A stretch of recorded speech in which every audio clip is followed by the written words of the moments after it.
3 years after being mocked as useless, Su-ming died one step before level 10. Then he opened his eyes on awakening day, carrying every memory of the betrayal that killed him. The last thing Su-ming remembered was falling through cold air while Jiang Yongxing laughed above him.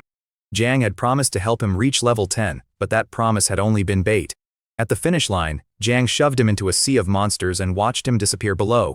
Claws ripped through Su-ming before he could even understand how completely he had been betrayed. Fear came first, then pain, and finally a hatred hotter than anything tearing through his body. He died believing his entire life had been reduced to one cruel joke. But death did not become darkness forever, because the next instant brought sunlight and human voices. Su-ming found himself standing in the plaza of North River Academy in Jiangxing City. His legs shook so badly that he almost lost his balance in front of the awakening formation. Cold sweat covered his forehead while the memory of being torn apart still felt painfully fresh. Around him stood students, teachers, banners, and stone buildings he had not seen in 3 years. Every detail matched a day buried deep in his memories, right down to the nervous crowd. That realization struck harder than the fall that had killed him. Su-ming had returned 3 years into the past. More importantly, he had returned to the exact morning when his fate first collapsed. On the stage, Principal Gao Baisong was delivering the same awakening speech Su-ming remembered perfectly. Gao reminded everyone that they had reached 18 and were about to choose the direction of their lives. Some would awaken combat professions, others support professions, and many would become ordinary workers. The principal urged them not to abandon themselves regardless of the result. Su-ming barely heard the meaning because he was listening for the words themselves. Sentence after sentence matched his memory with impossible precision. When Gao reached the same final phrase, Su-ming finally accepted the truth. This was not a dream, illusion, or dying hallucination. He had truly been reborn. Excitement surged through him, but it was quickly followed by the weight of what he already knew. This world looked modern on the surface, yet its rules resembled a deadly game. Monsters occupied wild zones while hidden dungeons appeared across cities and wilderness alike. Those dungeons contained treasures powerful enough to decide the rise and fall of entire families. Humanity had survived for generations by awakening professions and turning ordinary people into fighters. Yet the monsters had become more dangerous during the previous century. Entire regions had disappeared beneath monster tides before help could arrive. Sakura country had recently been erased from the map, leaving the whole world terrified. Against that background, Awakening Day was not simply a school ceremony. For many students, it was the difference between safety, poverty, status, and an early grave. Before his first life collapsed, Su-ming had been considered one of North River Academy's brightest prospects. His talent had been rated S grade, the highest level most students could even imagine. Talent grades ranged from F to S and heavily influenced how far a profession could develop. Teachers had expected Su-ming to become a legendary combatant or elite support specialist. Instead, the awakening ceremony had turned him into a citywide punchline. He had received the unique profession called necromancer. The name sounded terrifying, ancient, and powerful enough to command armies of the dead. Reality had looked completely different when Su-ming opened his status panel. His starting attributes had been far lower than those of an ordinary person. Worse, the class appeared to give him no usable innate skill at all. In a society obsessed with efficiency, nobody cared whether a profession sounded mysterious. If it could not level quickly, earn money, or survive dungeons, people called it worthless. Old stories even claimed the previous necromancer had died to a level 1 monster. Those stories became ammunition for everyone who wanted to humiliate Su-ming. The genius with S-grade talent became the Academy's favorite joke almost overnight. Teams refused to accept him because they believed sharing experience with him was a waste. For 3 years, Su-ming survived by begging stronger groups for scraps of experience. He endured insults, rejection, and endless humiliation just to crawl toward level 10. After all that suffering, he finally reached level 9. That was when Jiang Yongxing, the friend he trusted, invited him on one last hunt. Su-ming had believed Jiang was finally giving him a chance to cross the final threshold. Instead, Jiang used him as entertainment and pushed him directly into the monster horde. The betrayal should have been the end of everything. Yet in the final moments before death, Su-ming had discovered something nobody understood about necromancers. The profession was not useless at all. It was a sleeping giant with a condition so strange that generations had misunderstood it. Rebirth had returned Su-ming to the only day when that secret could change his entire future. Before he could organize his thoughts, golden light erupted from the center of the plaza. The awakening formation was activating. At the same instant, a sharp pressure flashed through Su-ming's head. A transparent interface appeared before his eyes even though he had not changed professions yet. The screen announced that a super system was loading and binding itself to him. Su-ming stared at the message, because this had never happened in his previous life. Normally, a personal interface only became available after a successful profession awakening. This new system clearly followed different rules. Its first feature was called idle experience. The explanation was almost absurdly simple. Su-Ming would gain 1 experience point every second without fighting anything. The accumulated experience could be extracted once each day at midnight. He watched the counter rise by 1 point, then another, then another. His heartbeat sped up as he calculated what that meant over a full day. 86,400 experience points could appear simply because he remained alive. No monster hunting was required. No team leader could reject him. No arrogant classmate could decide whether he deserved a share of experience. Su-Ming could become stronger while eating, sleeping, or lying motionless in bed. After 3 years of begging for scraps, the idea almost felt unreal. Principal Gao noticed his pale face and assumed the famous S-grade student was nervous. Gao tried to reassure him that a talent like his would create opportunities regardless of profession. Su-Ming nodded while hiding how badly his hands were shaking from excitement. Then a familiar mocking voice drifted from the line behind him. Jiang Yongxing was already poisoning the moment exactly as Su-Ming remembered. Jiang joked that even a famous genius would become entertainment if he awakened an ordinary profession. The words were harmless compared with what Su-Ming remembered from the future. In his mind, the academy plaza vanished and the monster pit returned. He saw Jiang's hand against his back and heard that laughter above the falling wind. Hatred crossed the distance between memory and reality in a single heartbeat. Su-Ming spun around before anyone understood what he was doing. His fist slammed directly into Jiang Yongxing's face. Jiang barely had time to stagger before Su-Ming followed with a vicious kick between his legs. The arrogant student folded to the ground, his face turning purple from pain and shock. Gasps spread through the line because nobody expected the academy's calm genius to attack without warning. Su-Ming still wanted to continue, but instructors rushed between them and dragged him away. The teachers hesitated to punish him immediately because his S-grade talent still carried enormous value. They separated the 2 students and demanded that the ceremony continue. Su-Ming ignored the whispers around him and looked back at the hidden system counter. Each new point felt like a second heartbeat reminding him that time was now on his side. Jiang Yongxing could wait. Su-Ming had already died once because he rushed toward level 10 without understanding his own power. This time, he intended to build strength first and settle every debt afterward. Principal Gao restored order and warned Su-Ming with a long, serious look. Jiang Yongxing came from an influential family and possessed A-grade talent, so open conflict carried consequences. Su-Ming understood the warning, but fear no longer controlled him. The golden formation brightened until the center of the plaza looked like a pillar of sunlight. Gao opened the student list and called the first name. Lai Qingshan stepped forward with a face drained of color. He entered the formation, waited through a brief flicker of golden light, and emerged as a chef.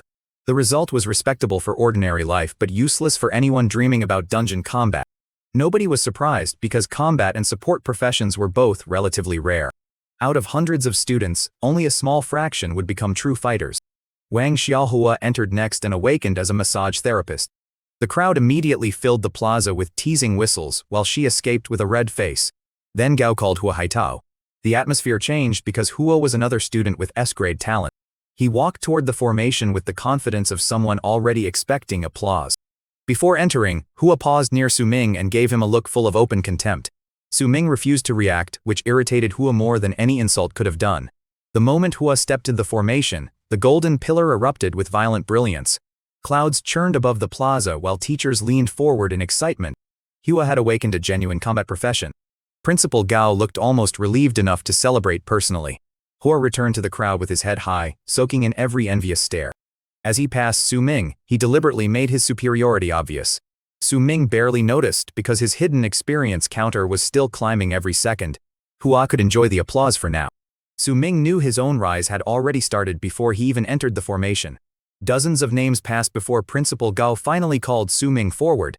The plaza became unusually quiet as every student turned to watch the famous S-grade talent. Su-Ming remembered this exact walk from his previous life. Back then, every step had carried hope, and the result had destroyed him. Now he walked toward the light with one fear only. He needed to awaken the same necromancer profession again. Without that class, the secret he had discovered before death would become useless. Su-Ming stepped into the formation and the sky changed instantly. Sunlight vanished as darkness swallowed the plaza from horizon to horizon. Wind screamed around the buildings while a gigantic skull formed inside the clouds. Students froze beneath the omen and several teachers forgot to breathe. An awakening phenomenon of that scale normally signaled an extremely rare profession. Even Principal Gao stared upward with wide eyes. From the side, Jiang Yongxing tried to dismiss the vision as an empty curse. He was still hurting from Su Ming's earlier attack, yet he could not resist mocking him. The darkness finally receded and the golden formation returned to normal. The profession result appeared before everyone. Su Ming had awakened as a unique necromancer. Relief spread through him because the first piece of his new life had fallen into place. Everyone else reacted as if a disaster had occurred. Jiang Yongxing laughed first and loudly reminded the crowd of the class's terrible reputation. Mockery spread across the plaza until even students who barely knew Su Ming joined in. Principal Gao looked genuinely disappointed because he believed an S-grade talent had been wasted. Su Ming ignored them all and opened his status panel. His profession was unique, meaning nobody else could become a necromancer while he remained alive.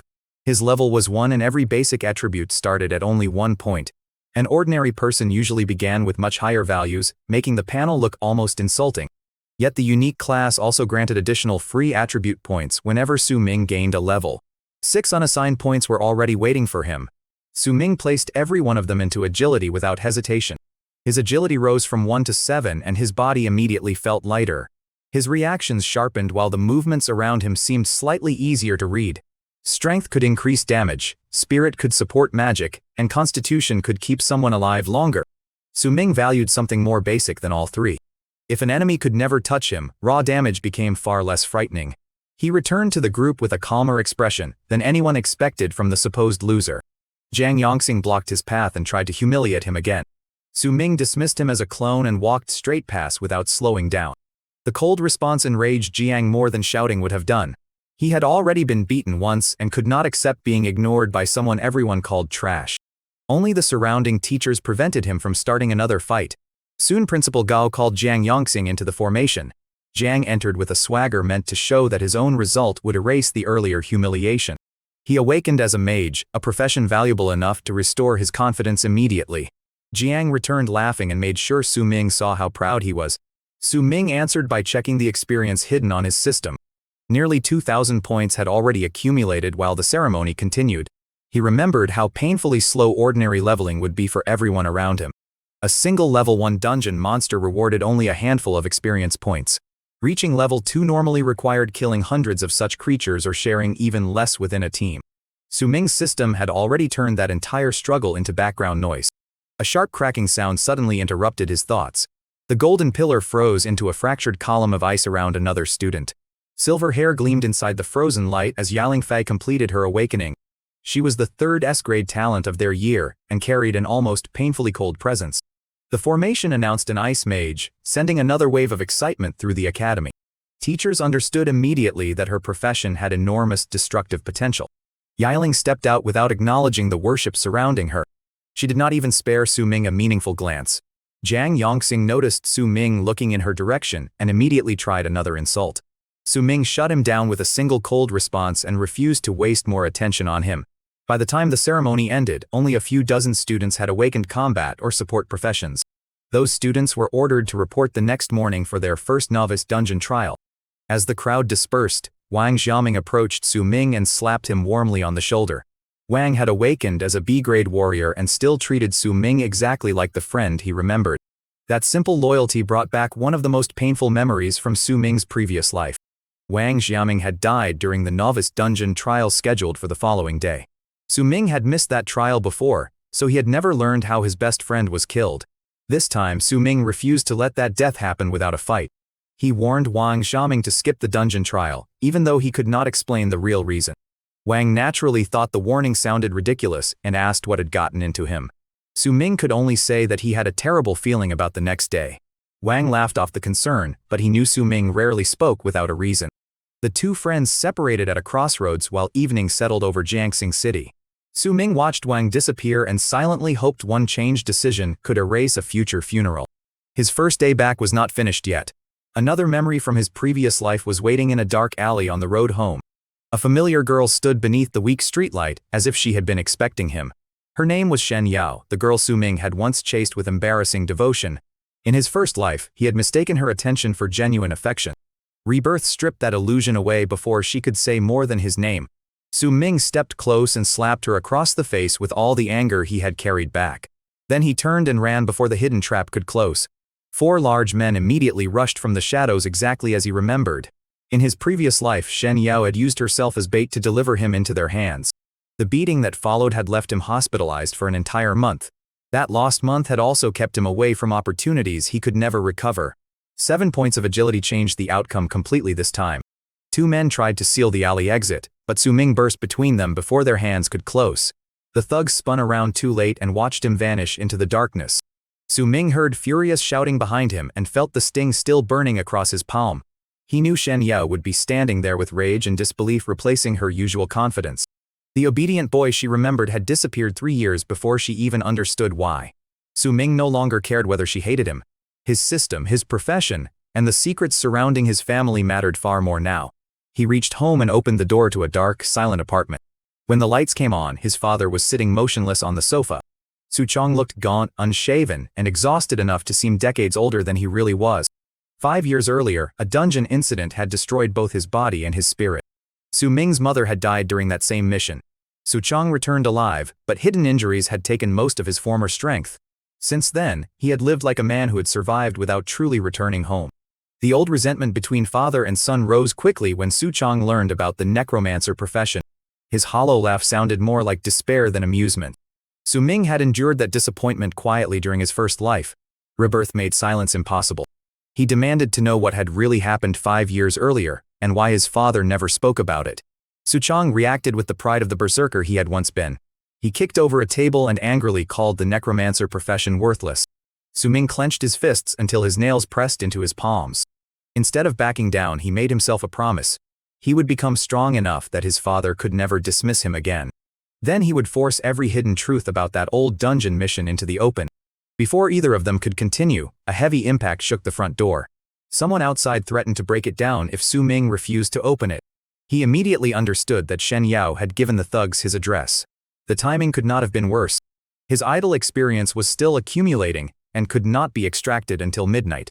At that moment, his attributes were still far below those of professional street fighters. The door finally burst inward and 4 men crowded into the small living room. Shen Yao entered behind them with the expression of someone expecting revenge to be easy.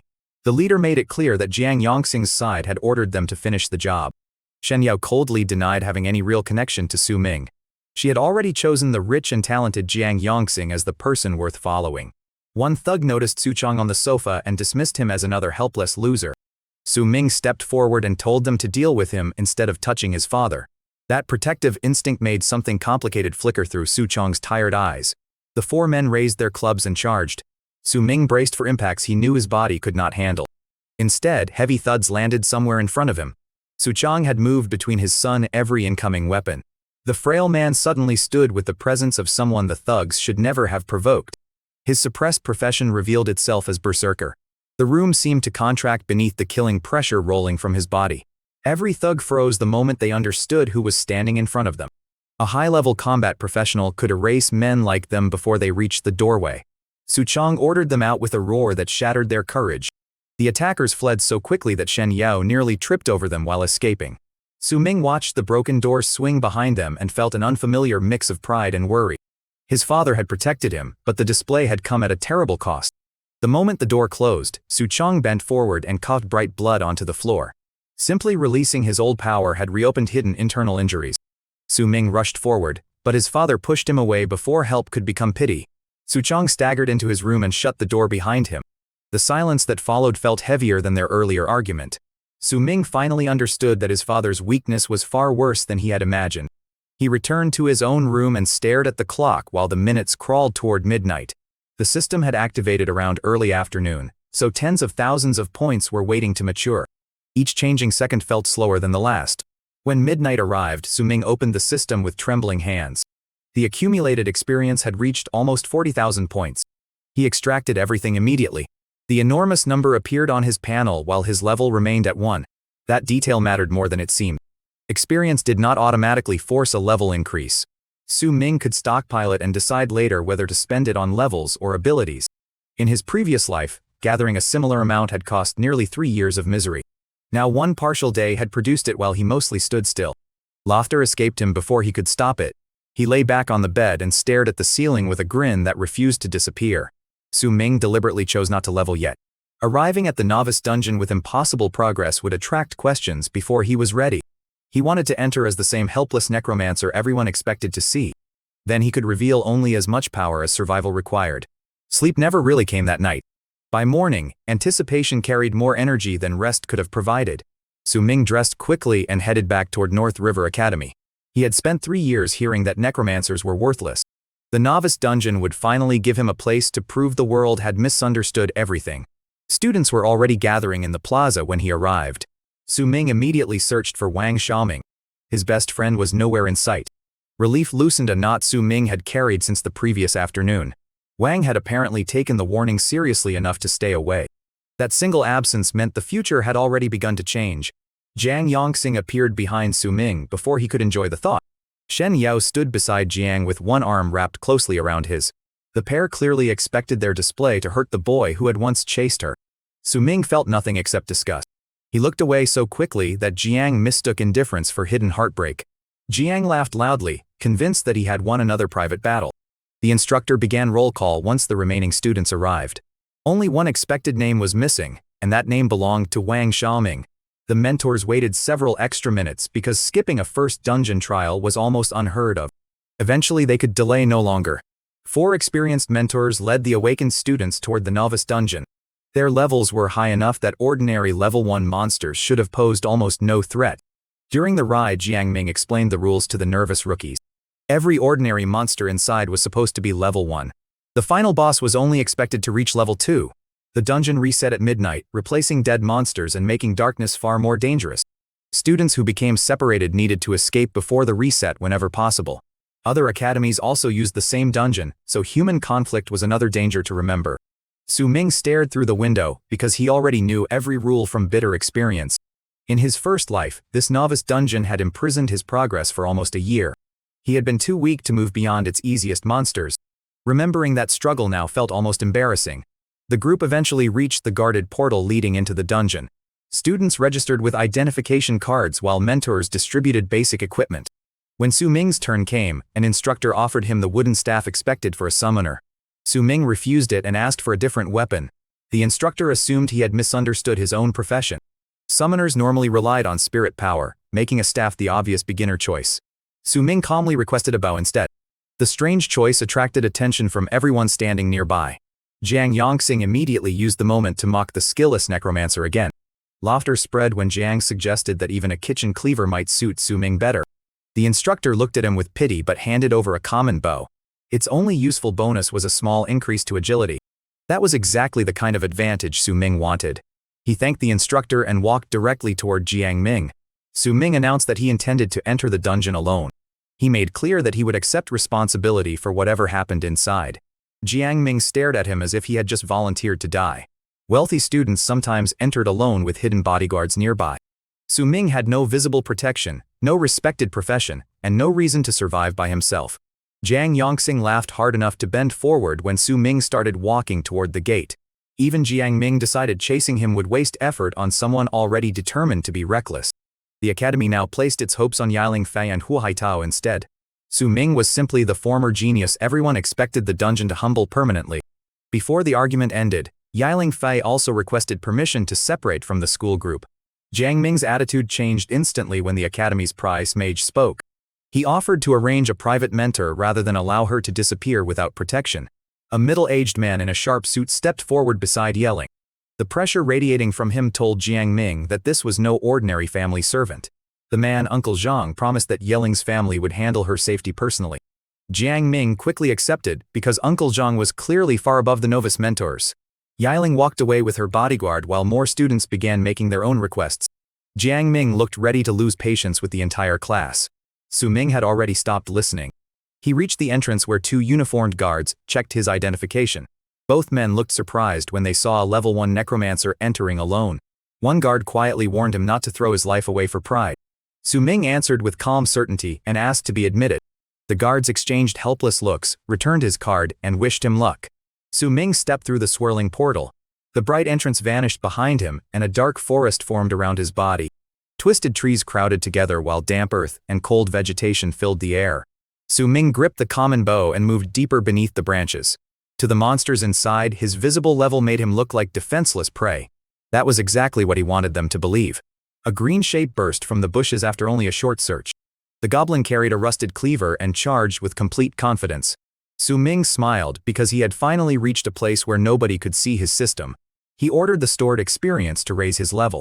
Golden light surrounded him as level 1 became level 2. He continued spending experience without giving the goblin time to understand the change. More flashes followed as Su Ming climbed through level after level. His S-grade talent guaranteed early advancement without the failures ordinary students feared. The process stopped only when the chosen experience reserve ran low. In a matter of seconds, Su Ming had risen all the way to level 6.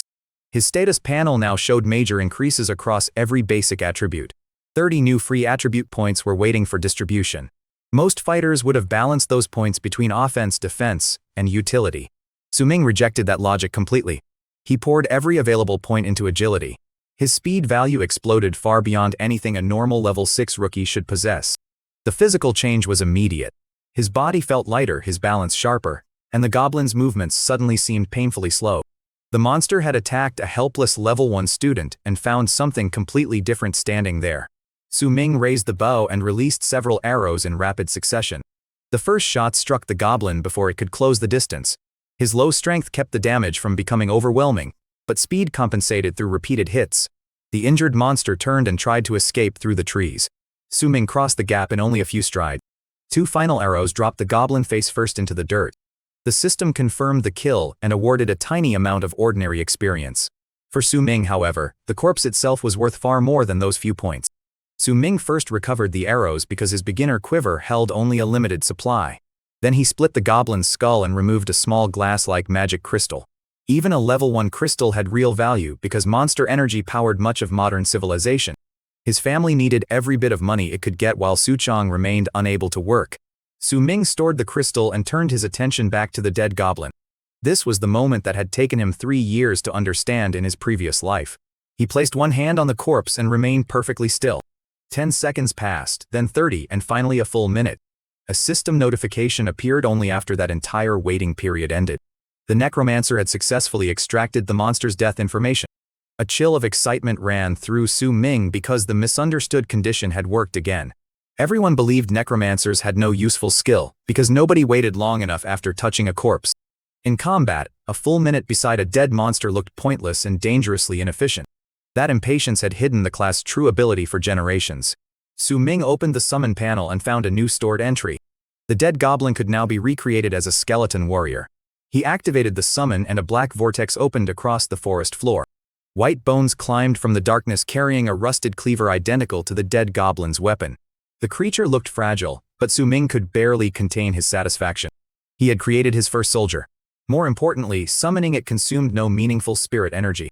Ordinary summoners depended heavily on mental power and paid a cost whenever they called a creature. Their pets also scaled with the summoner's own attributes. Necromancer summons followed completely different rules. Once death information was stored, the creature remained available until Su Ming chose to delete it. If the skeleton was destroyed, he could simply call it again later. Its combat power came from the monster it had been in life rather than Su Ming's spirit stat. He checked the skeleton and discovered that its strength exceeded his own original level 1 body. That observation made the old rumors suddenly believable. A fresh necromancer really could lose to the first weak monster encountered alone. The class started horribly, but its ceiling was something else entirely. Su Ming moved deeper into the forest with the skeleton walking beside him. A second goblin appeared soon afterward. This time, the skeleton absorbed the monster's attention while Su Ming attacked from range. The battle ended so easily that his previous struggles felt almost insulting. Su Ming extracted the second corpse and added another warrior to the growing army. He ordered his summons to collect crystals while he focused on the slower extraction process. 2 skeleton guards soon flanked him through the dark forest. Distant goblin shrieks pulled Su Ming toward an area with far more activity. He expected a cluster of monsters, and instead discovered 2 human figures surrounded by them. One was yelling fight. The other was Uncle Zhang, the powerful man who had escorted her away from the school group. Around a dozen goblins circled them, but none seemed eager to attack first. Uncle Zhang was calmly teaching Yiling how dangerous hesitation could become inside a dungeon. Then he decided to clear most of the pack before letting her practice. A glowing blade appeared in his hand. Uncle Zhang exploded forward with speed that Su Ming could barely follow. Cold flashes tore through the goblins and several bodies dropped almost simultaneously. The remaining monsters lasted only moments longer. Su Ming pulled farther into the brush, because being noticed by someone that strong offered no benefit. Dungeons were places where unexplained deaths happened too easily. He waited until Yiling and her bodyguard moved far away before leaving his hiding place. A pile of fresh goblin corpses covered the ground. To a wealthy family, the low-level crystals were barely worth the effort of collecting. To Su Ming, the abandoned bodies looked like free money and free soldiers. His 2 skeletons began breaking open skulls while he knelt beside the first corpse. 1 minute at a time he extracted the entire pile. Black vortices opened repeatedly when he finished. 14 skeleton warriors soon stood around him, where only 2 had existed before. Su Ming finally understood how quickly the class could snowball once the first soldier was created. He spent the rest of the day hunting anything weak enough to surround safely. Each corpse increased the army while each crystal increased his future money. By nightfall, roughly 25 skeleton warriors answered his thoughts. Most students were already considering the route back to the entrance.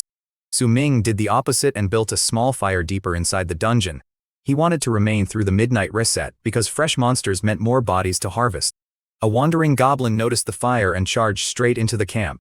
Su Ming barely moved before the surrounding skeletons overwhelmed it from every direction. The fight lasted only seconds. Another extraction added one more piece to the army. Voices suddenly drifted through the trees before Su Ming could settle again.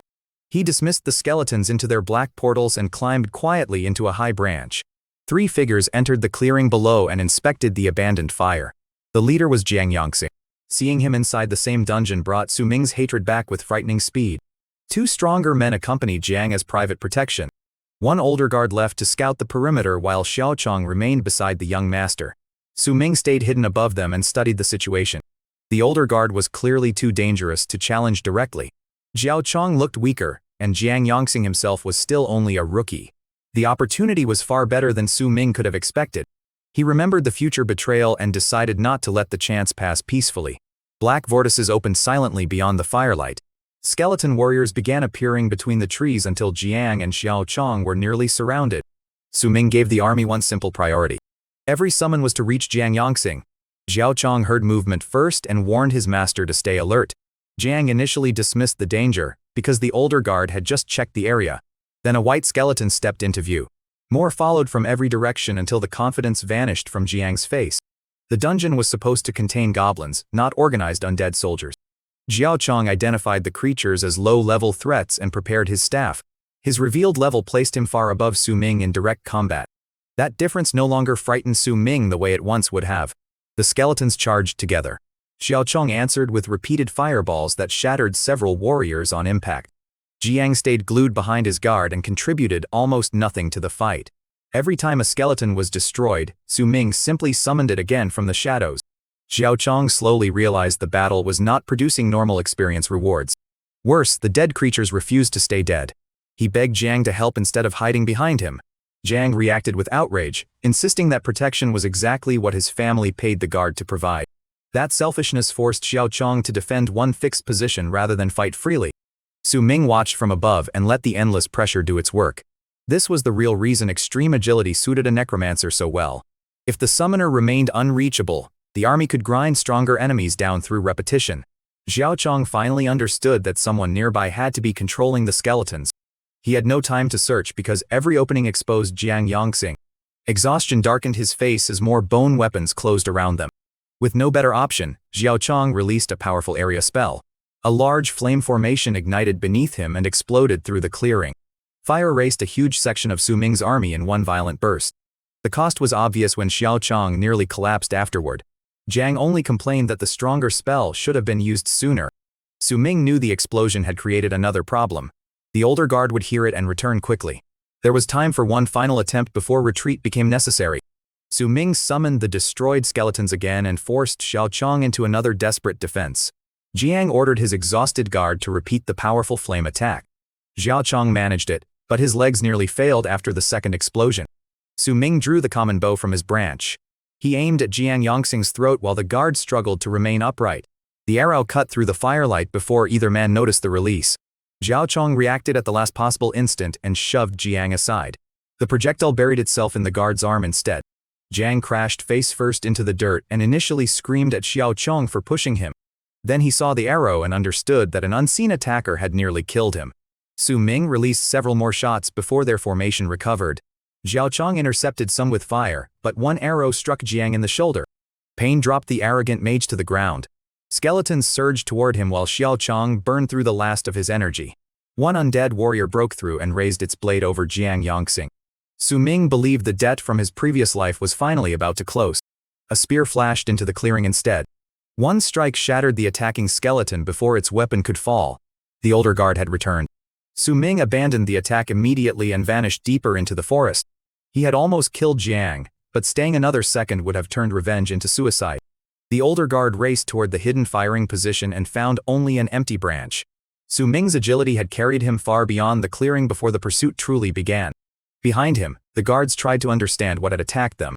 The arrows suggested an archer while the endless skeletons suggested a necromancer. That combination sounded so absurd that they rejected the obvious explanation. They concluded that an experienced assassin from another faction must have targeted Jiang Yongxing. The wounded young master was immediately ordered out of the dungeon. Far away, Su Ming struck a tree in frustration after realizing how close he had come. His hatred remained unresolved, but the failed ambush taught him something more valuable. He needed strength that could survive the arrival of high-level protectors. The dungeon boss became his next objective. Su Ming moved toward the deeper forest as night thickened around him. Most nearby goblins had already been cleared, leaving the area unnaturally quiet. He climbed another tall tree to wait for the midnight reset. Only 2 skeletons remained active beside him to keep the hiding place discreet. Exhaustion finally caught up with Su Ming before the reset arrived. He fell asleep against the trunk while the final seconds of the day passed unnoticed. At midnight, strange energy swept across the entire dungeon. Dead monsters returned and fresh creatures appeared in greater numbers than before. Fighting began in the distance while Su Ming slept through the first wave of danger. He woke several minutes later and nearly slipped from the branch while stretching. The reset had already happened. Su Ming opened the system before paying attention to anything below. A full day of idle experience was ready for extraction. 86,400 points entered his account in a single command. The number still felt ridiculous even though he understood exactly how it had been calculated. He began spending enough experience to continue leveling. Golden light flashed around the tree again and again. Su Ming climbed from level 6 to level 9 almost instantly. His summon capacity increased with every level until dozens more slots were available. In only 2 days, he had reached progress that once cost him 3 years. 18 additional attribute points remained unused for the moment. His existing agility was already high enough to escape almost anyone expected in a novice dungeon. Su Ming wanted to see what level 10 would unlock before committing the new points. His quiet laughter attracted movement below the tree. 3 goblins were staring upward from the forest floor. At first Su Ming prepared to dismiss them as ordinary level 1 pests. Then he noticed their bodies looked larger and their equipment slightly better. The system identified all 3 as level 2 monsters. That should have been impossible. Every ordinary creature in this dungeon was supposed to remain level 1. Only the final boss should have exceeded that limit. Su Ming knew the dungeon's history from years of previous life experience. No such mutation had happened before. Rebirth had already changed Wang Xiaoming's behavior, and now the dungeon itself was changing too. The timeline was no longer obeying his memory. One goblin started climbing toward him while the other 2 gathered stones below. Su Ming sent his 2 active skeletons down to intercept them. The stronger level 2 monsters quickly overwhelmed the pair and smashed them apart. The goblins celebrated as if they had trapped an easy target in the branches. Su Ming answered by opening every summon slot he had already filled. Roughly 25 skeleton warriors materialized around the 3 monsters. The goblins' confidence disappeared so completely that their bodies seemed to freeze. Su Ming gave the command and the circle collapsed inward. The level 2 monsters fought desperately, but superior numbers erased the advantage in seconds. When the forest became quiet again, Su Ming jumped down and inspected the new corpses. Each kill rewarded more experience than the ordinary goblins had provided. Their magic crystals were also worth significantly more. Su Ming extracted all 3 and summoned stronger level 2 skeleton warriors. These new soldiers were taller, sturdier, and noticeably more dangerous than the earlier versions. If the entire dungeon had mutated this way, ordinary students were in serious trouble. A violent explosion in the distance confirmed that trouble had already begun. Su Ming stored the new crystals and moved toward the sound while keeping his army close. He was not driven by heroism, but dangerous battles usually left valuable corpses behind. Through the trees, he found a group from his own academy fighting for survival. A level 12 mage named Chao Gan was leading roughly 10 students through the mutated dungeon. Under normal conditions, a mentor at that level could protect beginners without much difficulty. The reset had destroyed that assumption.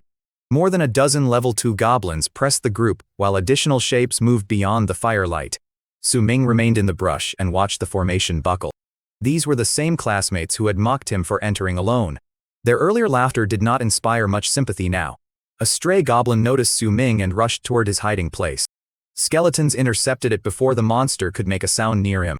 The quick kill drew several students' attention toward the darkness. Shen Yao recognized Su Ming's silhouette almost immediately. Instead of asking whether he was safe, she accused him of bringing the monster pack toward them. Her explanation spread, because it matched what everyone already wanted to believe. In their minds, a useless necromancer could only survive by running from danger. Cao Gan accepted the accusation without bothering to examine the battlefield. He threatened to report Su Ming for endangering the school group. Shen Yao added that such a report could keep him out of the grand examination. Those words reminded Su Ming of another opportunity he had missed in his previous life. The grand examination gathered academies from across the city for a large competitive trial. Powerful guilds watched the results and recruited promising graduates directly. Joining a major guild meant equipment, protection, training, and an entirely different future. Su Ming had spent that week hospitalized in his first life and never participated. Before he could think further, a wet impact cut through the argument. A goblin blade had pierced a student named Li Guang during the confusion. Cao Gan blasted the attacker away, but the damage was already fatal. Shen Yao attempted to use her priest healing on the fallen student. Golden light touched Li Guang and faded without restoring a heartbeat. The first death changed Cao Gan's expression more than the monster's had.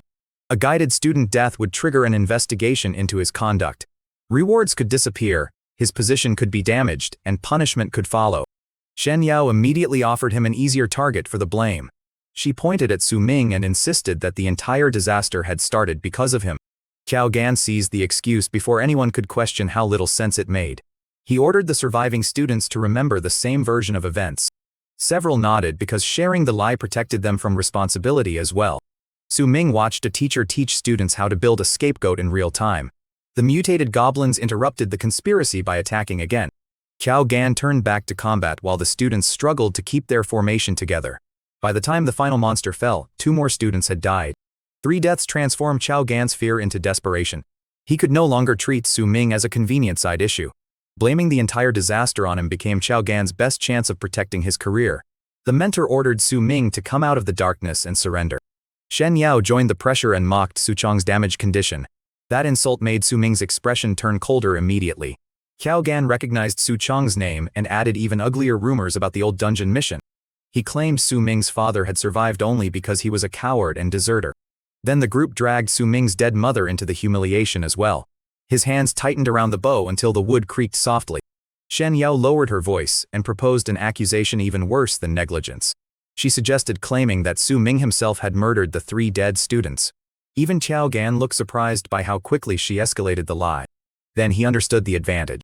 A charge of murder could lead to expulsion and execution instead of a simple school punishment. The surviving students exchanged looks and aligned their stories without needing further instruction.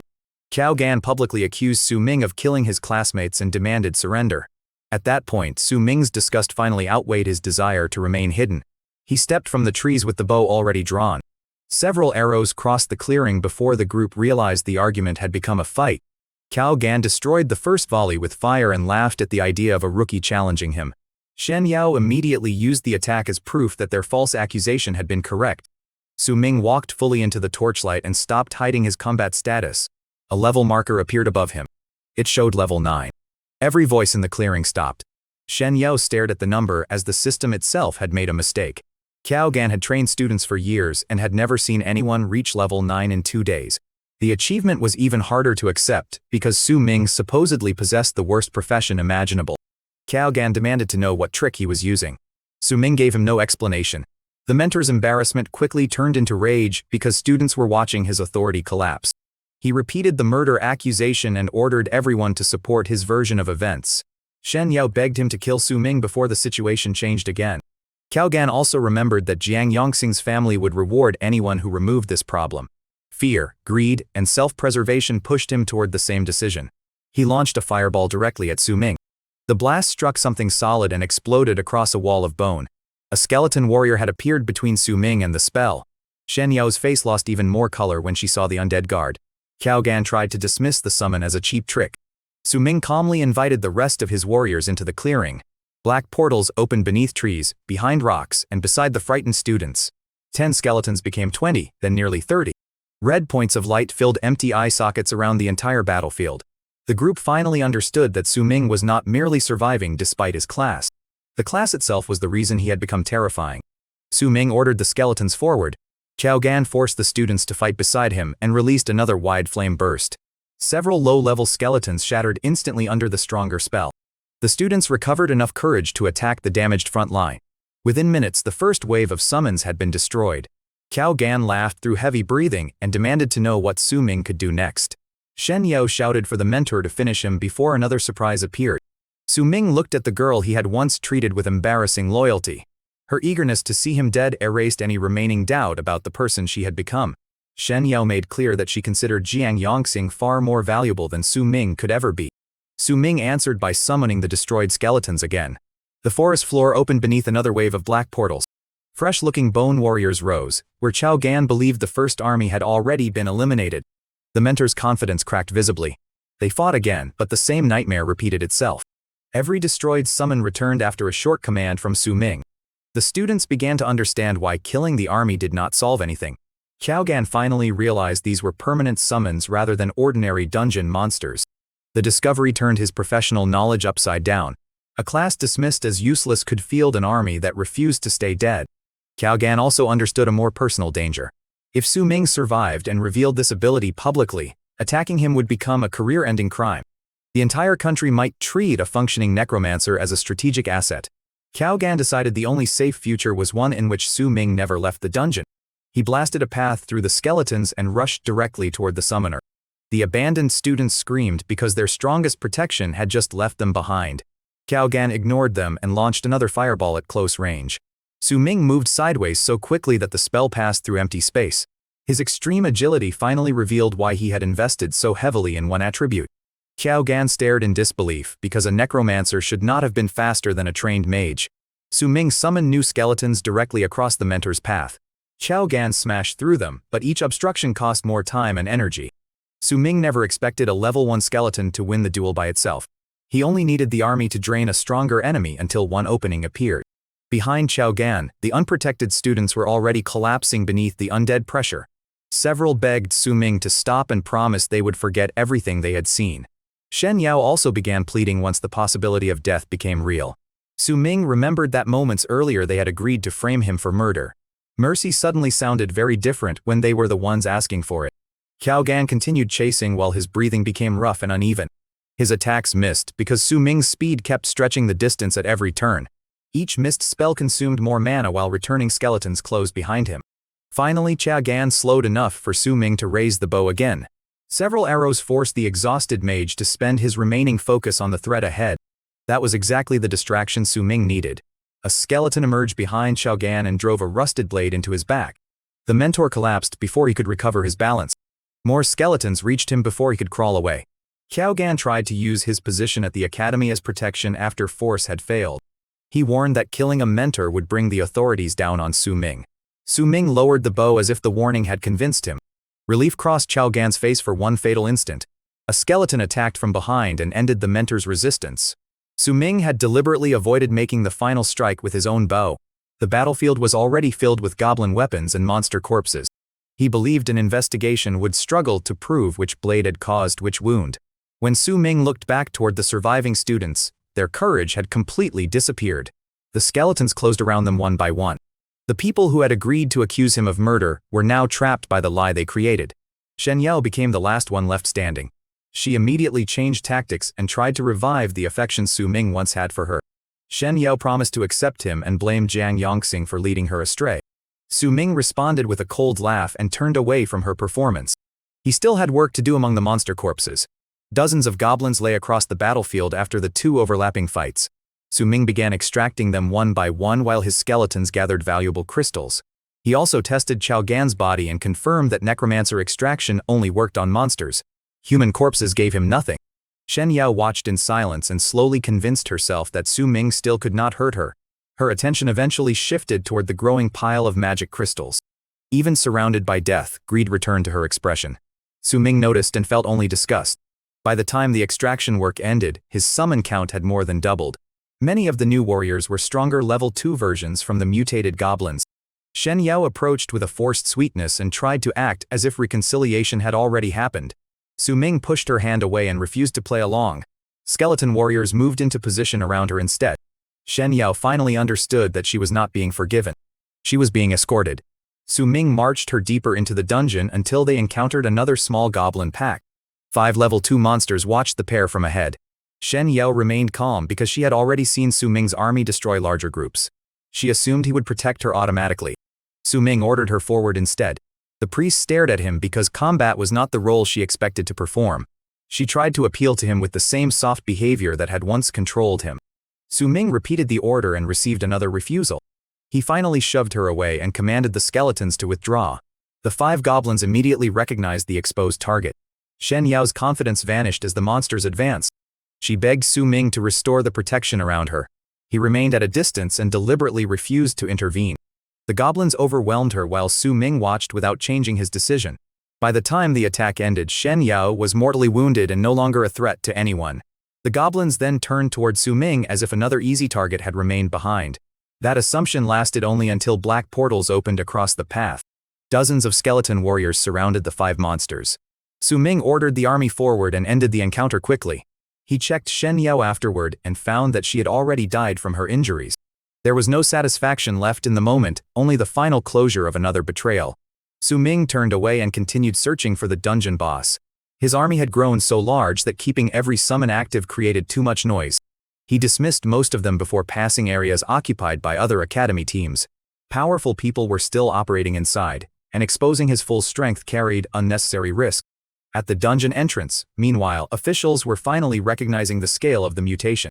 Bai Jianfeng from the Saber Tiger Guild arrived after reports of abnormal energy spread outside. Guards confirmed that ordinary monsters had advanced from level 1 to level 2. Their numbers had also increased far beyond the expected reset pattern. Bai Jianfeng immediately ordered a full evacuation of the novice dungeon. Guild members entered to protect students and escort survivors toward the portal. What had started as a beginner trial was officially being treated as a disaster zone. Su Ming knew none of that yet as he moved alone toward the center of the forest. He passed several student camps where frightened rookies were already discussing an early retreat. People called out when they saw a lone figure walking deeper instead of heading toward safety. Su Ming ignored every invitation because joining strangers would only slow him down. Another clearing soon revealed a camp belonging to his own academy. Jiang Ming had gathered the remaining students around tents and a guarded fire. Su Ming stayed hidden at the edge of the light while scanning the faces. One familiar face stopped him immediately. Wang Xiaoming was sitting safely inside the camp. That made no sense because he had never appeared at the morning assembly. Su Ming wondered how his friend had entered after the school group departed. More importantly, the site reopened the unanswered questions surrounding Wang's previous life death.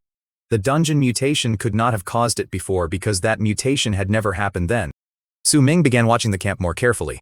Jiang Ming eventually dismissed the students to rest while 2 rookies remained on guard duty. Wang Xiaoming left his tent alone and walked directly toward Su Ming's hiding area. For a moment, Su Ming wondered whether his friend had somehow noticed him. He climbed into a tree to avoid being discovered and considered frightening Wang for fun. Then he noticed Wang's awkward walk and strained expression. The mystery solved itself when Wang stopped beneath the same tree for an urgent private break. Su Ming instantly regretted choosing that particular hiding place. Before he could move, a small branch snapped somewhere beyond the darkness. Wang heard it too and turned his head toward the sound. Su Ming became alert because 2 people rarely imagined the exact same noise. Nothing appeared at first. Wang relaxed and prepared to return to camp. A shadow silently formed behind him.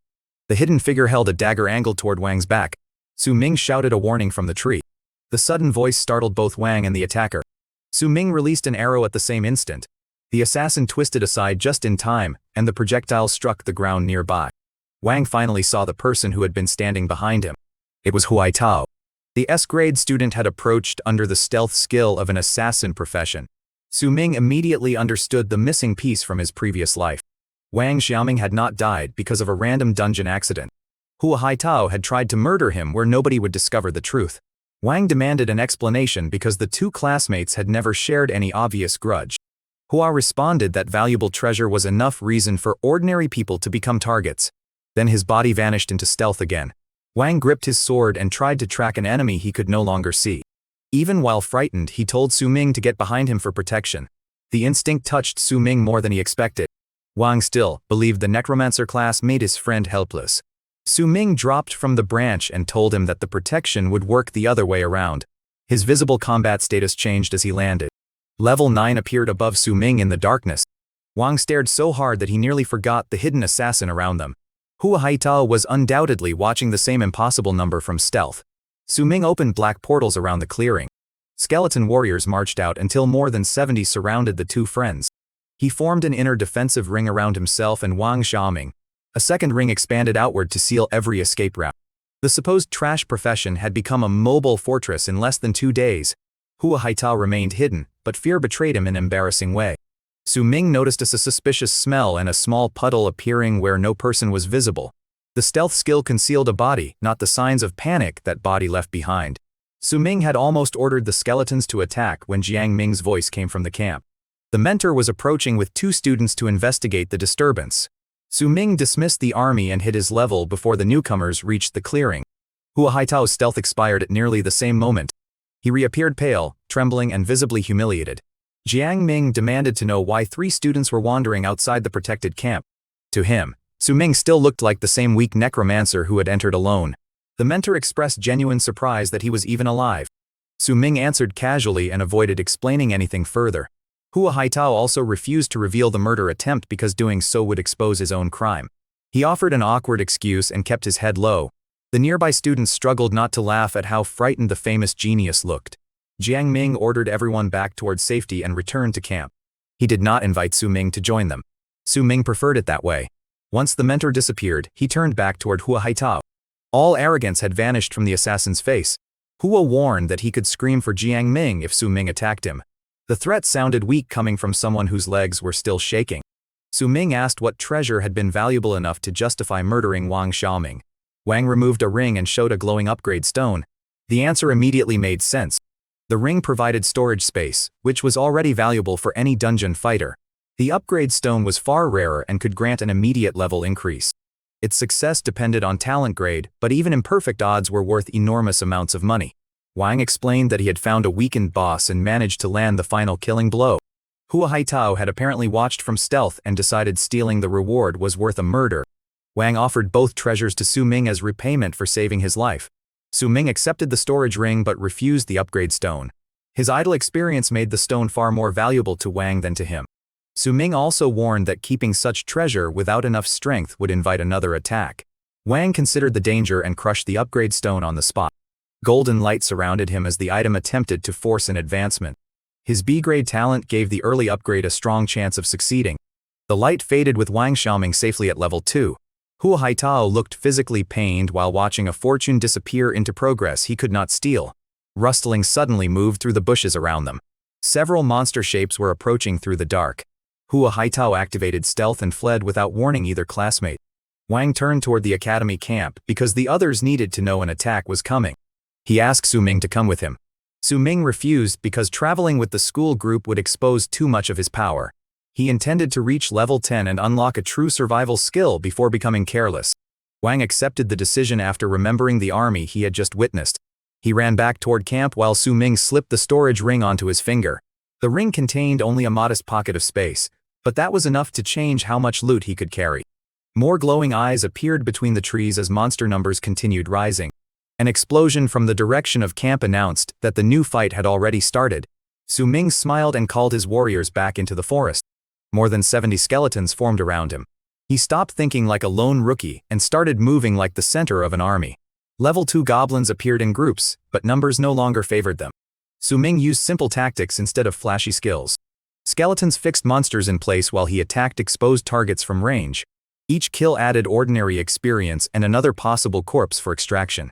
The process became almost mechanical as the army pushed forward.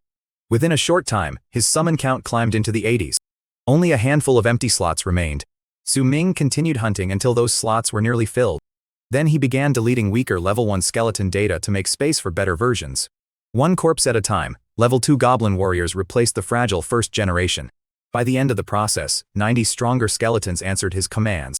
The wall of bone surrounding him looked dangerous even to its own creator. Elsewhere, instructors were discovering that the dungeon had become impossible to control. Monster numbers kept rising while rookies slowed every organized retreat. Screams echoed from multiple directions as school groups collapsed under exhaustion. One distant cry mentioned a monster far stronger than the rest. Su-ming followed the commotion and found a huge muscular goblin tearing through students. The creature was identified as a level 5 boss. Its weapon was a heavy cleaver large enough to split ordinary armor in a single swing. The students around it were already losing badly. Their mentor appeared to have fallen somewhere beneath the surrounding monster wave. Su-ming did not rush forward to rescue the group. He watched until the surviving students were overwhelmed and the boss turned toward him. Nearby goblins abandoned the fallen bodies and followed the boss's attention. Roughly 20 monsters charged Su-ming together. He answered their numbers with almost 100 skeleton warriors. The goblin boss actually hesitated when the army erupted from the shadows. The two groups collided beneath the dark trees. Ordinary goblins disappeared beneath the skeleton tide almost immediately. The boss remained standing and swung its heavy cleaver with brutal force. Several level 2 skeletons shattered every time the weapon completed an arc. Su-ming kept replacing them while searching for a safer opening. He drew the bow and aimed at the boss's face. One arrow buried itself deep in the creature's right eye. The injury sent the monster into a furious charge toward the source of the shot. Skeletons packed around its legs and body so tightly that every step became a battle. Destroying one warrior only allowed another to move into the same place. The boss eventually realized reaching Su-ming directly was impossible. It turned and tried to break through the surrounding circle instead. Su-ming tightened the formation and refused to let such valuable prey escape. Repeated cleaver swings shattered bones, but each attack consumed more of the monster's strength. Cuts accumulated across its body as the war of attrition continued. Near death, the goblin boss triggered its berserk ability. Its eyes turned red while speed and strength surged dramatically. A violent series of swings destroyed nearly half the nearby skeletons. Su-ming felt excitement instead of fear, because the boss had finally revealed its best ability. Fresh summons filled the holes in the formation before the creature could exploit them. Berserk power could increase strength for a short time, but it could not create endless stamina. The goblin slowed again beneath the returning army. Finally, the giant collapsed and failed to rise. The system confirmed a level 5 boss kill and awarded a large experience bonus. Su-ming also received 5 permanent strength points as a special reward. That bonus alone equaled a major portion of what ordinary fighters gained from leveling. The boss dropped a refined heavy cleaver after death. Its bonuses increased both strength and constitution by significant amounts. Su-ming stored the weapon in his new ring because close combat still did not suit his build. He removed the glowing level 5 magic crystal from the boss as another valuable prize. Then he placed a hand on the corpse and began the most important 1-minute extraction so far. The notification appeared when the wait finally ended. The boss's death information had been successfully stored. Su-ming summoned it immediately. A much larger black vortex opened across the ground. A towering skeleton climbed from the darkness with the same heavy cleaver in its hands. Its bones looked denser and less damaged than those of ordinary goblin warriors. Crimson light burned inside its empty eye sockets. The level 5 boss skeleton possessed far higher strength and constitution than the rest of the army. Even better, it retained the berserk skill used by the living boss. Su-ming had finally confirmed that elite monster abilities could survive extraction. Boss-level corpses were now worth far more than experience or crystals alone. Light suddenly appeared between the trees before he could test the new summon further. A team of uniformed officials entered the clearing while calling for survivors. Their leader rushed towards Su-ming after seeing the bodies everywhere. He explained that the dungeon had become unstable and that everyone was being evacuated immediately. Another scout reported finding evidence that a level 5 boss had just been killed nearby. The captain looked from the boss corpse to the student standing beside it. Su-ming's hidden status made him appear far weaker than the scene suggested. When asked directly, he admitted landing the final killing blow. He produced the heavy cleaver as proof of the drop. Su-ming claimed the boss had already been nearly dead when he found it. The arrow still buried in the monster's eye made that explanation look reasonable. The captain accepted the story and confirmed that the loot belonged to Su-ming. Su-ming tried to remain inside because more mutated bosses meant more priceless summon data. The officials refused to leave a student behind after finding him. Fighting them would create more problems than the dungeon could ever reward. Su-ming reluctantly agreed to follow the evacuation route. 2 guards escorted him toward the portal while killing stray goblins almost instantly. At the exit, the guards turned back because other students still needed help. Su-ming briefly considered slipping into the forest again once they stopped watching. Their friendly expressions made that impossible without openly disobeying the rescue order. With considerable reluctance, he stepped through the portal. The mutated novice dungeon disappeared behind him as early morning light returned to the real world. A crowd of officials, guild members, teachers and rescued students covered the area outside. One worker asked which academy Su Ming belonged to and directed him toward its gathering point. On the way, Su Ming noticed a sharply dressed man whose reputation was impossible to miss. Lu Xuan was a vice president of the Tiger Sword Guild and carried the nickname Suited Thug. Someone of his rank appearing personally meant the dungeon anomaly had become a serious citywide problem. Wang Xiaoming spotted Su Ming and waved him toward the surviving North River students. Jiang Ming looked genuinely stunned when the supposed helpless solo runner walked back alive. His own protected group had lost students despite having a mentor beside them. Su Ming ignored the disbelief and quietly asked Wang about Jiang Yongxing. Wang explained that Jiang had already left after being injured inside the dungeon. Before they could continue, the gathering crowd suddenly became quiet. Yaling Fei emerged from the portal beside Uncle Zhang. Unlike Su Ming, she openly displayed her current status. The academy's ice mage had already reached level 4. Teachers reacted as if they were witnessing a record-breaking achievement. Jiang Ming praised her immediately and treated the result as proof of elite talent. To everyone else, Yaling was the fastest-growing student of the entire trial. Only Su Ming and Wang Xiaoming knew how far that claim was from the full truth. Yaling informed Jiang Ming that she would return separately with her family protector. The mentor agreed without argument because Uncle Zhang's strength made school supervision unnecessary. Wang watched her leave and nearly revealed Su Ming's real level while complaining about the unfair attention. Su Ming covered his friend's mouth before the sentence could escape. Drawing attention now would place a target on everything he had discovered. Wang finally understood enough to keep quiet, even if he still disliked the secrecy. A loud old-fashioned ringtone suddenly broke the tense atmosphere. Several students laughed before realizing the phone belonged to Lu Xuan. The latter disappeared instantly because nobody wanted to offend a powerful guild leader. Lu answered the call with his usual calm expression. That calm vanished after only a few seconds of listening. He walked away quickly while continuing the conversation with growing urgency. Su Ming watched him leave and felt the future sliding farther away from the life he remembered. The dungeon mutation had never happened before. Wang Xiaoming was alive, Hua Haitao's secret had been exposed, and now a major guild leader looked alarmed. Rebirth had preserved Su Ming's memories, but it was no longer preserving the timeline. More survivors emerged from the portal while mentors counted their missing teams. Qiao Gan never returned.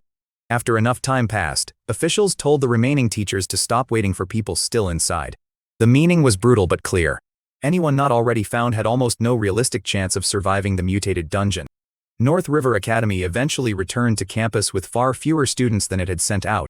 Principal Gao Baisong was waiting in the courtyard with casualty numbers already in hand. More than 50 people had entered under the academy's banner. Only a little over 30 had returned safely. The novice trial had become the worst student disaster in the academy's history. Gao addressed the survivors with a voice heavy from the losses. He reminded them that the dungeon anomaly had been beyond anything beginners could reasonably predict. Then his tone changed because another urgent development had arrived from city authorities. A secret realm had appeared near Jiangchun. This year's final examination would now take place inside that realm instead of the normal testing grounds. Shock spread through the courtyard because secret realms were normally handled by professional guilds. Sending newly awakened students into one sounded almost suicidal. Gao explained that the authorities had already tested the entrance conditions. Nobody above level 10 could enter. That restriction made rookies unusually valuable because veteran fighters could not simply clear the realm for them. Participation would remain voluntary. Anyone who entered and survived could attract direct offers from major guilds across the city. Students who refused could repeat the school year or seek separate guild assessments later. Then Gao mentioned one final rumor attached to the secret realm. Water of Life might appear somewhere inside. Su Ming's attention sharpened instantly. Water of Life was a legendary recovery treasure capable of repairing injuries ordinary medicine could not touch. Even wealthy families struggled to purchase it because supply was extremely limited. Su Chong's broken body flashed through Su Ming's mind. For the first time, the secret realm stopped sounding like a school exam. It sounded like a chance to restore his father. Su Ming stepped out before any other student volunteered. He announced that he would participate. The courtyard turned toward him in disbelief.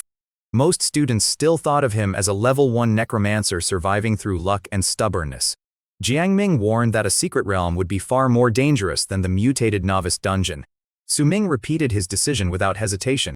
Mocking whispers spread because many classmates assumed the former genius still could not accept his fall. A student standing near Hua Haitao laughed and pointed Su Ming out as an idiot chasing death. Hua reacted completely differently. He had seen Su Ming's level and the army of skeletons with his own eyes. The thought of sharing a sealed realm with that hidden monster made his face turn pale.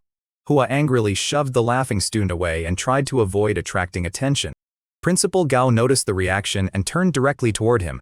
Since Hua was an S-grade assassin, Gao publicly praised him as another ideal volunteer before he could refuse. Hua froze because the principal had effectively volunteered him in front of the entire academy. Backing out now would damage the reputation he valued so highly. He reluctantly stepped forward and stood near Su Ming.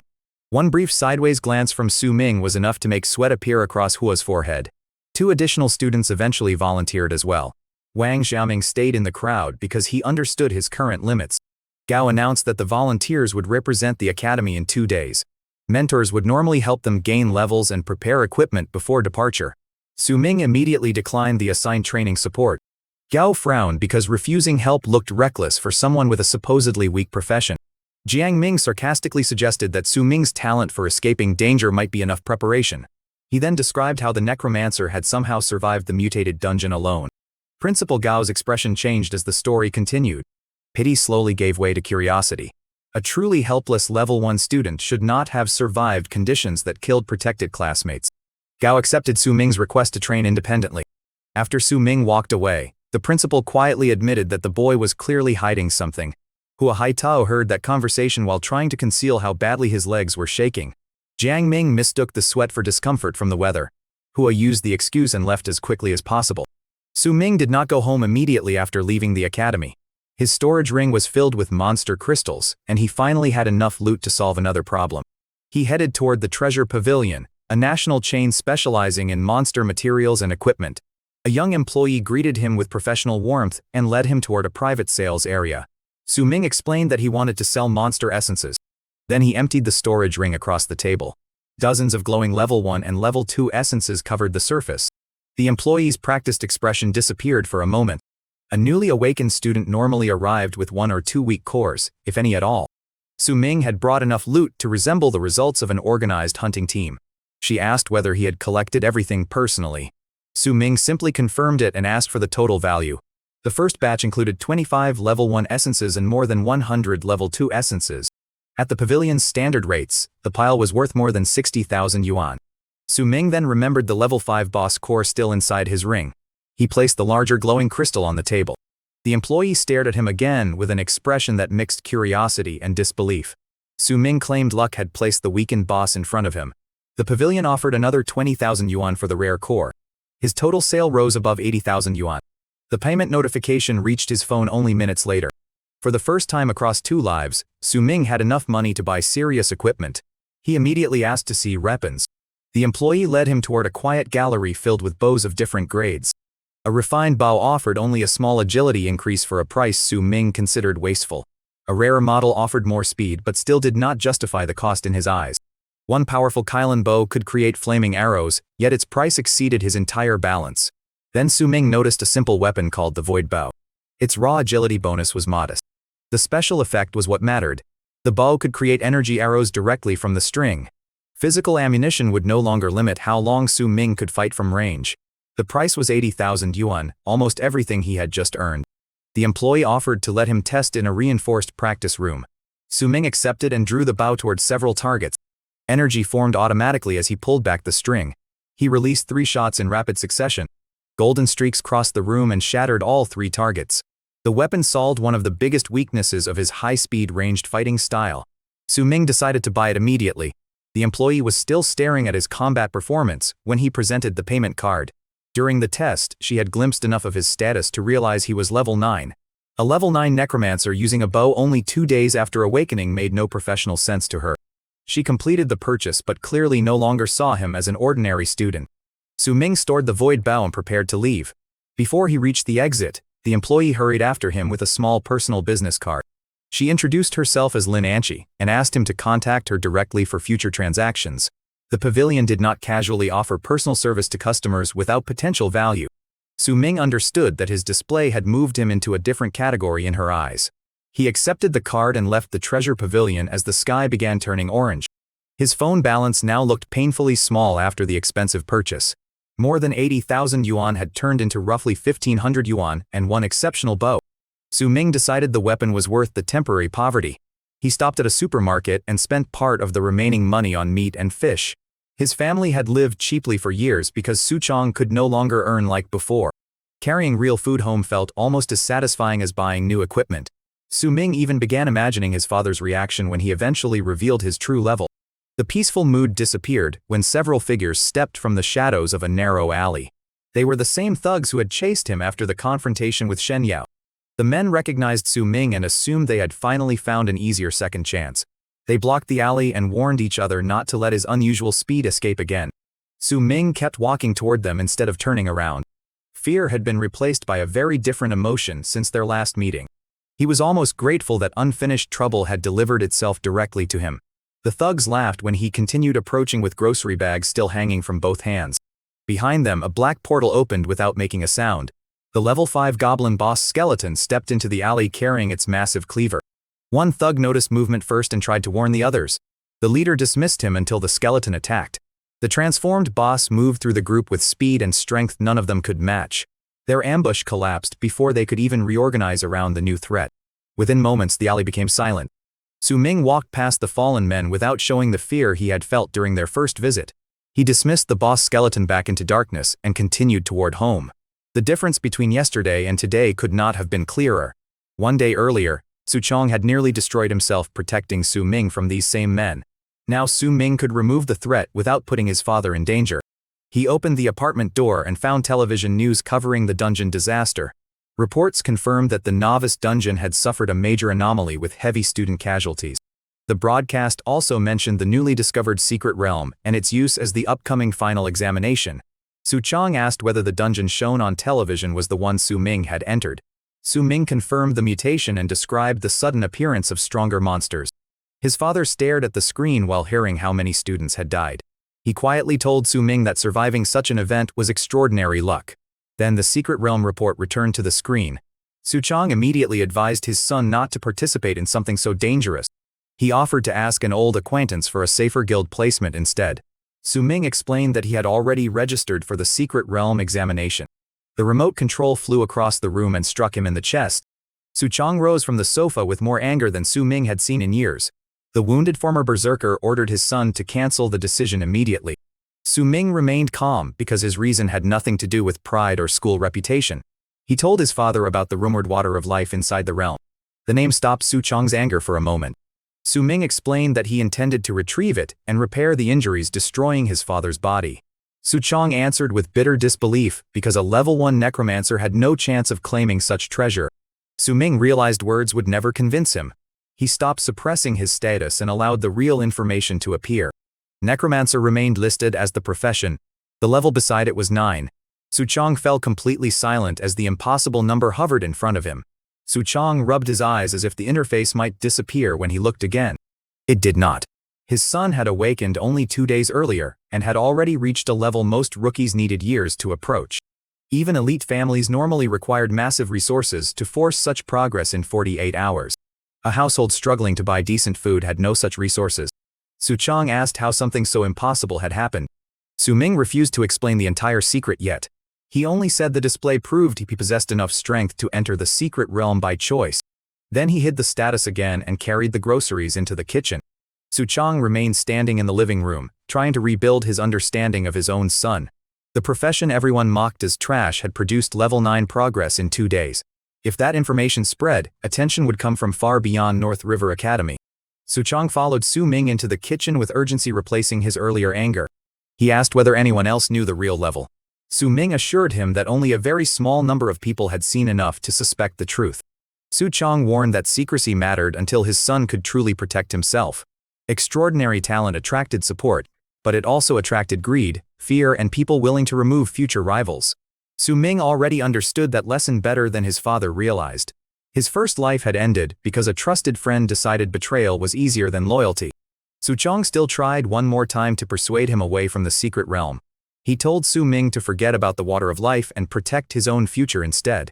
The request carried worry rather than contempt now. Su-ming refused again. Recovering his father's health had become a goal, not a possibility he planned to abandon. Soo-chang's expression tightened with guilt because he understood why his son was taking the risk. He began to apologize for becoming another burden in Su-ming's life. Su Ming stopped him before the apology could turn into another argument. He made clear that shouting anger, or even another thrown object would not change his decision.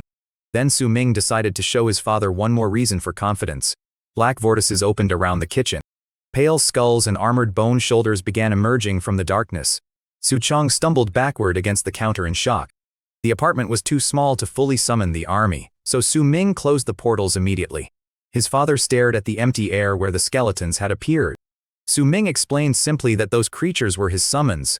That single demonstration destroyed everything Su Chong thought he knew about necromancers. The useless profession clearly possessed abilities no public record had described correctly. Su Chong returned to the sofa and sat down slowly. Then an almost foolish laugh escaped him. Tears gathered at the corners of his eyes while years of despair briefly loosened their grip. For the first time in a long while, Su Ming saw more than a broken berserker sitting there. He saw his father. Su Chong spent the rest of the evening sharing practical advice about survival inside dangerous realms. He explained positioning, resource discipline, retreat timing, and the danger of trusting strangers too quickly. Su Ming listened because those lessons came from experience earned before his father's injuries. Whenever the conversation approached one specific subject, however, Su Chong closed himself off again. Questions about the previous appearance of that secret realm made his expression harden. He either changed the subject or refused to answer. The reaction confirmed that his father knew far more than he was willing to reveal. Eventually Su Chong told Su Ming that he was not qualified to hear the full truth yet. Those words would once have felt like another insult. This time, Su Ming treated them as a target. If qualification depended on strength, he would simply become strong enough that secrecy no longer had an excuse. Late that night, Su Ming returned to his room and watched the clock approach midnight again. The idle experience system had continued working through every conversation, meal, and argument. When the day changed, another full collection became available. Su Ming ordered the system to extract the stored experience. 86,400 points entered his balance. He opened the character panel and focused on the level bar. Level 9 was finally one command away from becoming level 10. That threshold mattered because professionals unlocked their first true class skill at level 10. Su Ming had no reliable record describing what a necromancer would receive. The class had been absent for too long and misunderstood for even longer. He was stepping into territory his previous life had never reached. Su Ming ordered the level increase. White light filled the room as the system consumed the required experience. His status changed from level 9 to level 10. A new notification appeared immediately afterward. The necromancer had acquired a skill called Death's Curse. Su Ming opened the description with growing anticipation. At level 1, Death's Curse could strengthen an ally's attributes by 5%. Cast on an enemy, the same skill reduced all attributes by 5% instead. The ability functioned as both a buff and a debuff depending on the target. For a summoner commanding dozens of permanent soldiers, that flexibility was extraordinary. Su Ming immediately checked whether the enormous experience reserve could improve the skill. Raising Death's Curse to level 2 required 20,000 experience points. He confirmed the upgrade without hesitation. The effect doubled, creating a 10% attribute swing. Su Ming still had enough experience to push farther.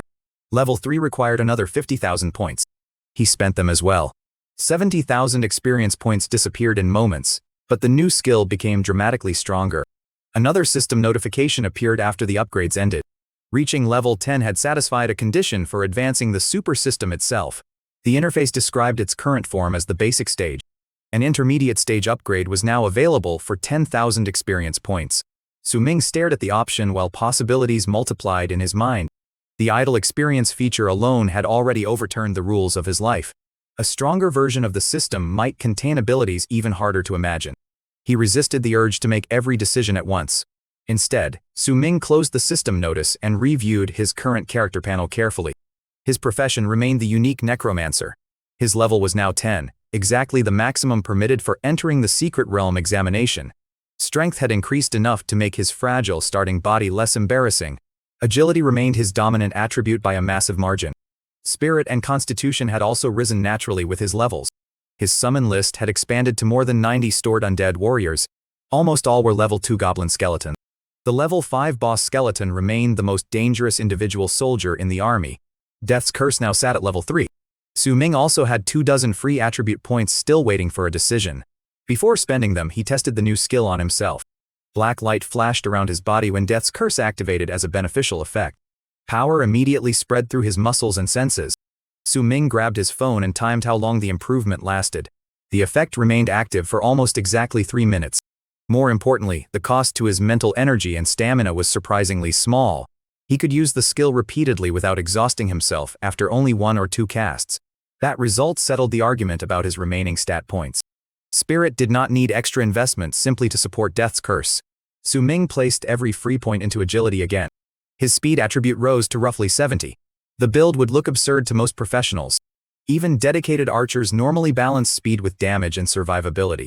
Su-Ming preferred an extreme rule that matched his class perfectly. If enemies could not catch the summoner, they could not stop the endless summons. A stronger army could handle damage, while Su-Ming specialized in remaining impossible to pin down. He privately considered himself a pure survival build and felt no shame about it. With the important decisions finished, exhaustion finally overcame the excitement. Su-Ming fell asleep knowing he had reached the entrance requirement without exceeding it. The next 2 days passed without another novice dungeon trip. Low-level monsters were no longer worth risking a delay before the secret realm examination. Su-Ming stayed home and allowed the idle system to work while he rested. Every second continued producing experience whether he trained or did absolutely nothing.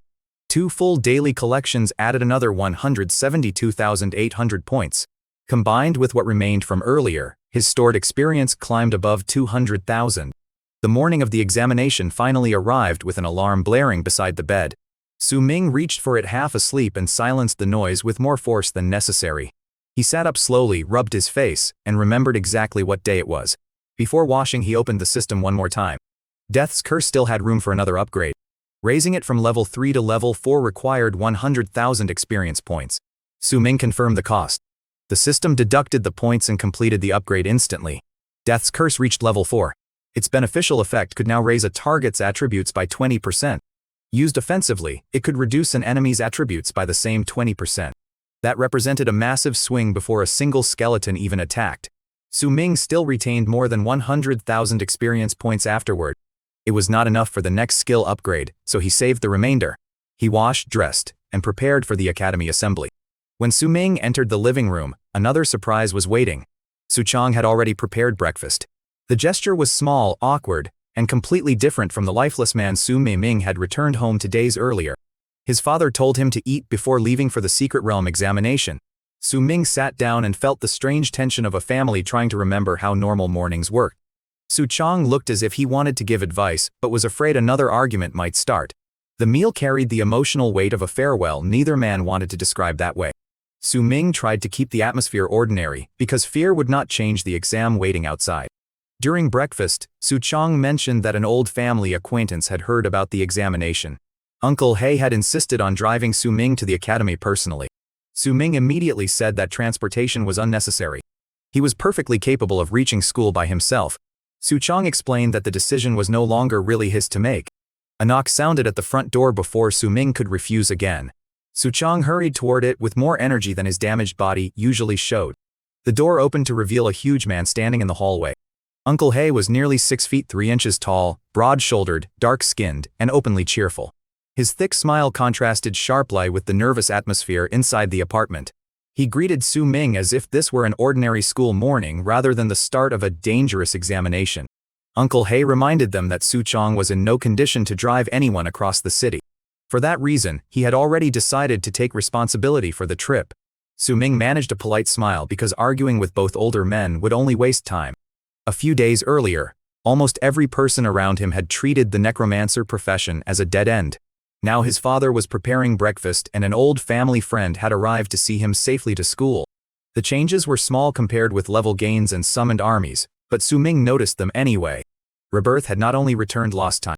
It had returned chances to protect people before regret made protection impossible. Wang Xiaoming was alive because one warning changed his path. Su-Chang had shown that his broken body still moved when his son was threatened. Su-Ming had finally shown his father that the so-called trash class was not a life sentence. Their relationship remained damaged, but it was no longer completely silent. The water of life now gave Su-Ming a concrete reason to enter the secret realm beyond ambition. Level 10 gave him a better chance of returning from it. The void bow removed the ammunition weakness that once limited his ranged attacks. Extreme agility made catching him difficult for opponents far above ordinary rookie level. More than 90 stored skeletons gave him numbers no normal beginner could field. The boss skeleton added a far stronger frontline weapon to that army. Death's Curse could now shift attributes by 20% in either direction. The idle system continued generating experience even while Su Ming sat at the breakfast table. None of those advantages guaranteed survival. The mutated novice dungeon had already proven that the future could change without warning. Su Ming's memories were useful, but they were no longer a perfect map. That meant preparation mattered more than confidence. He could not assume the secret realm would follow the version of history he remembered. He could only enter with every advantage he had built and adapt to whatever appeared. Su Chang's hidden connection to the realm remained unanswered. Su Ming accepted that forcing the answer before gaining more strength would accomplish nothing. The immediate task was simpler. He needed to enter the examination, search for the water of life, and survive long enough to bring it home. Zhang Yongxing's betrayal still waited in the future Su Ming intended to erase permanently. Hua Haitao's failed murder attempt had revealed that danger could come from classmates as easily as monsters. The secret realm would demand caution with humans, creatures, and every unknown rule between them. Su Ming finished breakfast knowing he was walking toward risk with open eyes this time. He was no longer the powerless necromancer who spent 3 years begging stronger teams for scraps. He was no longer trapped by the reputation of a profession nobody had bothered to understand. Rebirth had given him another beginning, and the system had given him the means to use it. His father had given him a reason to return alive instead of chasing strength for pride alone. With Uncle He waiting to drive him, Su Ming accepted the ride and prepared for the examination ahead. This time, Su Ming would enter the unknown with his fate, his strength, and his family's future in his own hands.